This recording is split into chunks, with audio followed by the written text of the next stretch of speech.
everyone, and welcome to another edition of Turn 5. I'm your host, Jake Wilson. Thank you for joining us here. We had another great night of action at Desoto Speedway. We had a makeup day from last week. We had our regularly scheduled program with the late model sportsmen and the open wheel modifieds. But with Mother Nature affecting last week, we had the crash and bash night. We had the school bus figure eights in action here tonight. So we had a full slate of racing action to get to. But first, we want to talk about the tragedy that occurred at Bubble Raceway Park up in Ocala 2 weeks ago with the passing of young Neakoa Johnson, the young 15-year-old girl who was tragically killed driving a mini stock at Bubble Raceway Park. So we at Turn 5, we wanted to take a look at some of the safety devices that a lot of our drivers out here at DeSoto Speedway use.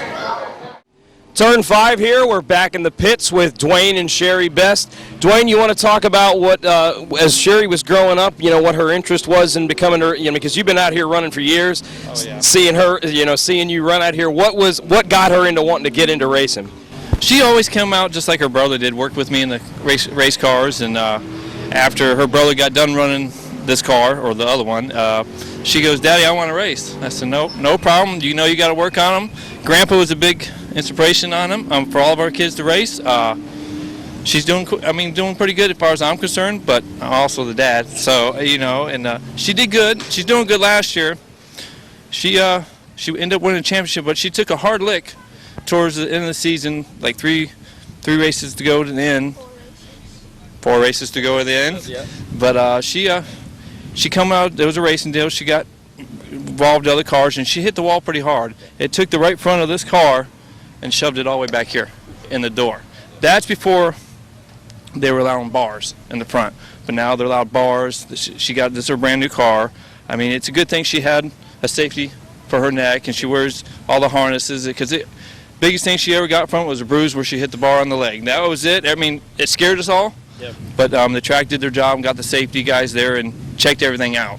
Yeah, that's got to be pretty nerve-wracking as a parent, and then obviously as a fellow racer. Anytime when somebody gets hurt out here, and especially when it's your daughter, I mean, how nerve-wracking does that have to be, to experience that? It gets so bad you want to puke. Yeah. I mean, you're always got your fingers crossed, you got your toes crossed. I mean, you're worried. You give them the safest car there is, but God does mysterious things. It's in His hands. I mean, granted, we got a bunch of angels up there watching over us, but we build as safe as car as we can. I mean, I wouldn't put no kids in a car if it wasn't safe. Exactly. I mean, I've been racing since I've been 15. I'm 38 years old now. So Dad always built me a safe car, and he taught me how to build safe cars, and that's why I made sure she's got a safe car and my son has a safe car. Well, Sherry, we want to take a look here at some of your safety equipment that you've got here. You you use the Next Gen device, kind of similar to a Hans device. They've got a couple different safety items that you can use out here. Kind of tell us about some of the items that you've got set up here that help keep you safe when you're inside the car.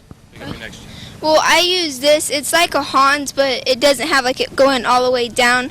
But it pretty much clips onto my helmet, and my straps come right here, and they come here, and they come down, and you strap in like a regular race car where it comes down to your seatbelt and everything. It straps onto the helmet right here on these little things. What are you doing? Put that on. It goes like this. Put your helmet on. Yeah, got to show us the full deal here. And what she does, she just got to clip them. Oh, let me get around to Bob's side. She clips them in right here. One on both sides. Then her 5-point harness comes down here and holds this all tight.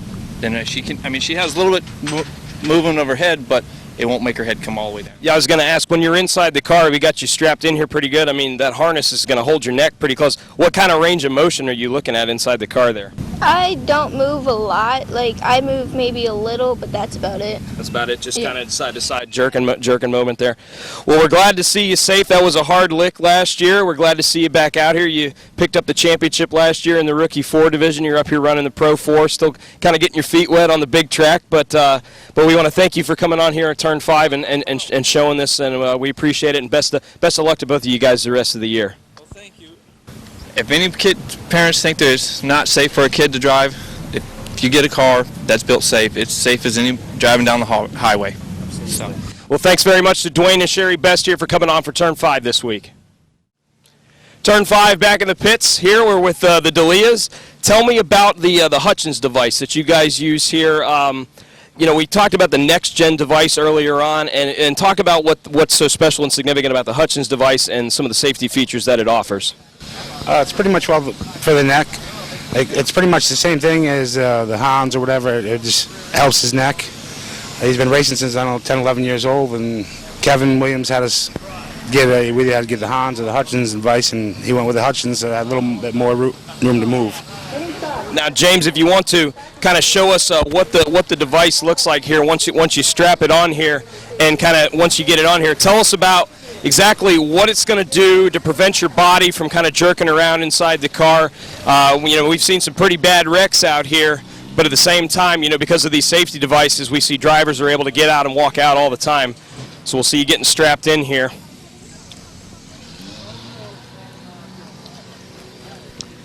Top straps here are going to go to his helmet. The top straps here are going to go up to his helmet. This goes around him. The bottom comes up through, and actually, when he gets buckled into the car, that buckles into a seatbelt, so it prevents him from sliding out of his seat.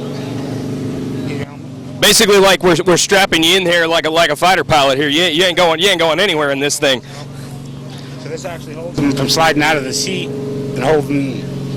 It goes right down to his groin strap, and then he buckles in. And these straps here are going to hold his helmet. You adjust it. Got it?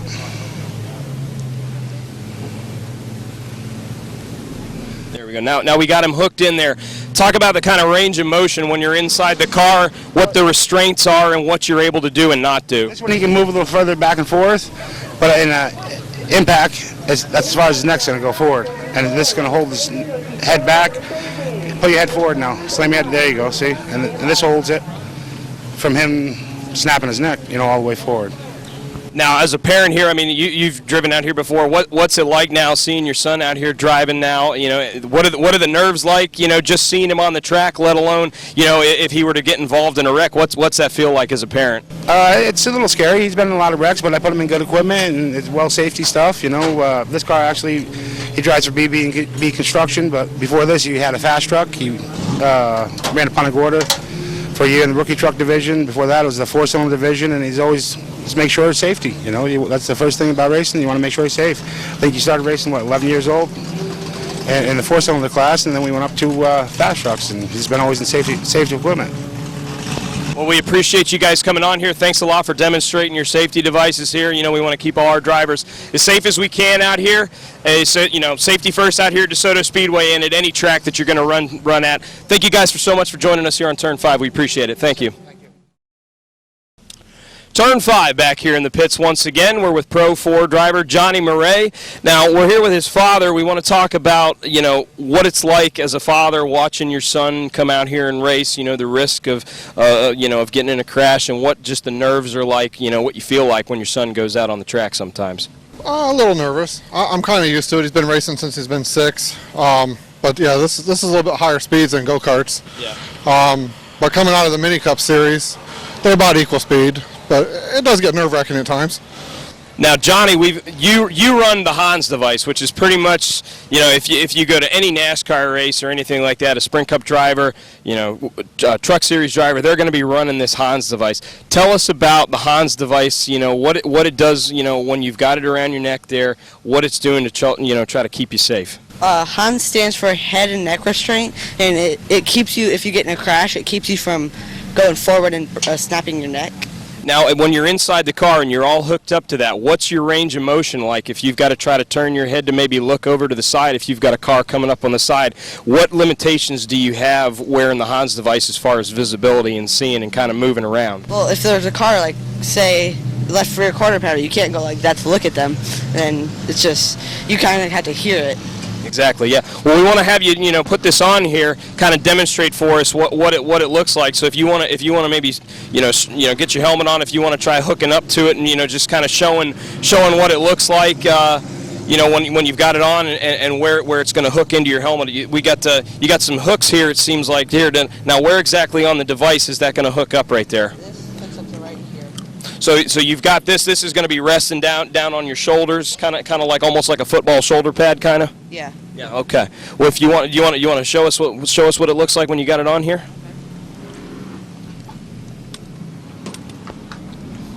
Tell us about the safety equipment. You can't put a price on safety, but what is a device like the Haas device? What's that usually going to cost you? I bought ours on the internet for a little over $500. They range anywhere between $5 and $7. It depends on the size and the brand.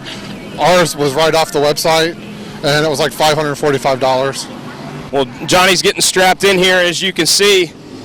Goes right over his shoulders here, similar to like a shoulder pad that they would wear in football. But I'll switch over here to the side. You want to turn your head here a little bit.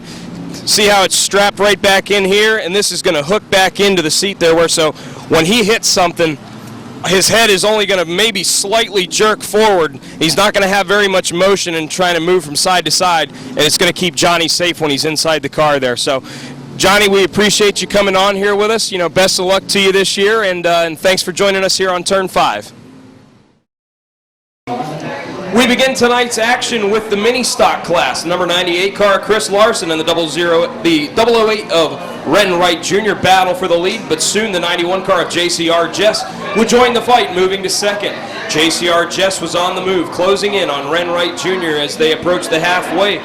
Close call there by the X66 car of Cody Riley and leader Ren Wright Jr. The number 008 of Ren Wright Jr. picks up the victory. The 91 car of JCR Jess finishing second, and the 98 car Chris Larson comes home third. Next, the rookie fours were in action. Number 67, Jimmy Best takes the early lead and jumps out to a huge lead, while number 41, Marina Petty, and number 8, Josh Widener would battle for second. But it would be number 67, Jimmy Best, holding on for his first victory in the rookie four class. Number 41, Marina Petty, second, and the 8 car, Josh Widener, would finish third. Next, we had 12 pure stocks in action. They took to the track. The number 9 car of Cameron Ray would battle side by side with the 80X of Chad Cummings. Last race winner, number 3, Dwayne Best, would battle hard with Cummings and take over the second position. A caution on lap 11 is number 81, James Delea, the third, would spin the number 67 car, Jimmy Best, in the middle of turns 3 and 4. On the restart, Dwayne Best and Cameron Ray would battle for first. 67 car, Jimmy Best, had his hands full dirt tracking it through the corners this evening, but it was the number 9 car of Cameron Ray picking up the win, with the number 3 car of Dwayne Best and the 80 of Cummings sliding across the finish line. Dwayne Best would finish second. The 81 of James Delea the third would finish third. Great finish for the pure stocks this evening. Next, the Pro 4s would take to the track. Great race tonight as the 05 of Ronnie Robinson and the 73 of Randy Johnson, the 91 car of JCR Jess, would run in the top 3 all race long. Last lap, the 05 car and the 73 of Johnson running side by side. Photo finish, and the 05 of Robinson would hold on to the win and beat the 73 of Johnson. JCR Jess finishing third. Next, we had the Take Aim Gun Range late model sportsman taking to the track. 47 car of Ryan Pankos would take the early lead, but it was the 56 car of Brandon Morris charging hard for the lead, with the 13 car of Aaron Williamson in third. By the halfway point, Morris was side by side with Ryan Pankos for the lead. He would complete the pass, take the lead, and would go on to score the victory in the 56 car for Brandon Morris. 47 of Ryan Pankos would finish second, and the third car was be the number 13 of Aaron Williamson. Next, the J.D. Brider open wheel modifieds were in action tonight. 15 open wheel modifieds took to the track. The 21 car, Devin McLeod, on the pole, with the number 51 of Eric Purcell on the outside. The 94 car, Dalton Nelson, would move up into second, when last week's winner, number 19, Steve Arnold, in third. Number 46 car, Doug Moff, would work his way through the field, and by lap 8 was battling for second. Lap 19, Nick Hernandez in the 37 car takes the third position from Doug Moff, as the 21 of Devin McLeod and Dawson and 94 of Dalton Nelson would run first and second. Big crash coming off at turn 4 as Dalton Nelson would get into the 37 of Nick Hernandez, collecting the 46 car of Doug Moff as well. Tough break once again for Hernandez as the red flag would come out to clean up the wreck. Restart then on lap 16 with a big wreck on the backstretch of the number 12 of Eric Rudd. Slammed hard into the wall as a shower of sparks would fly. Lap 16, we'd have another restart with McLeod and Nelson up front, But off of turn 4, Dalton Nelson would loop it and spin. Nelson would go to the rear as the 03 of Kyle Bookmiller, with a great move into second, would pass the 19 of Steve Arnold. But Arnold gets back around. The 03 Bookmiller would spin in 3 after contact with the number 51 of Eric Purcell. Caution would fall yet again. 21 car of Devin McLeod would spin as the leader and would go down on the number 55 of Travis Rowland would assume the lead. It was a caution-filled night for the open wheel modifieds. After a caution-filled race, the 55, Travis Rowland would pick up the victory. The 51 of Eric Purcell would finish second, and the 03 of Kyle Bookmiller would finish third. 94 car of Dalton Nelson and the 19 car of Arnold would spin coming off of turn 4 to take the checkered. Then it was the makeup portion of our program from last week. Mother Nature would get in the way as we were supposed to have the school bus figure eights last week. First, we'd have the V8 flagpole race that took place. That's when the cars run a lap and then take have to make a sharp turn around a circle around a large tire at the start-finish line. The no bull car of Joe Lombardi would win as the number 8 of Josh Weiner would finish second. Next, we had the V4 cylinder flagpole race. That took place. The 98 car of Chris Larson would go ahead and pick up the win in that. And then it was back to school time. One of the fan favorites here at Desoto Speedway. The school bus figure eights. 9 buses took to the track to battle and avoid the dreaded intersection at the middle of the track. The number 4 the number 4 bus of Jason Graham and the 76 of James Volk battled for first, but it was the number 0, Mike Gamache, who joined the fun, closing in on Volk for the lead. On lap 6, the number 0 of Mike Gamache would take the lead. Gamache won last year's figure 8 bus race at the end of the season, and by the halfway point, they would stop the race, turn the field around, change directions, have them go the other way, but the story was still the same. The number 0 of Mike Gamache would lead with the number 4 of Jason Graham in second, and that's how it would finish. Number 0, Mike Gamache picks up the victory. Aaron Yadke would win the skid plate. Mike Gamache would come back out and run the 4-cylinder road course race. He'd pick up the win in that. And Josh Widener would go on and win the V8 road course race. Once again, it was another action-packed night out here at DeSoto Speedway. And we want to remind you guys, we got new owners out here.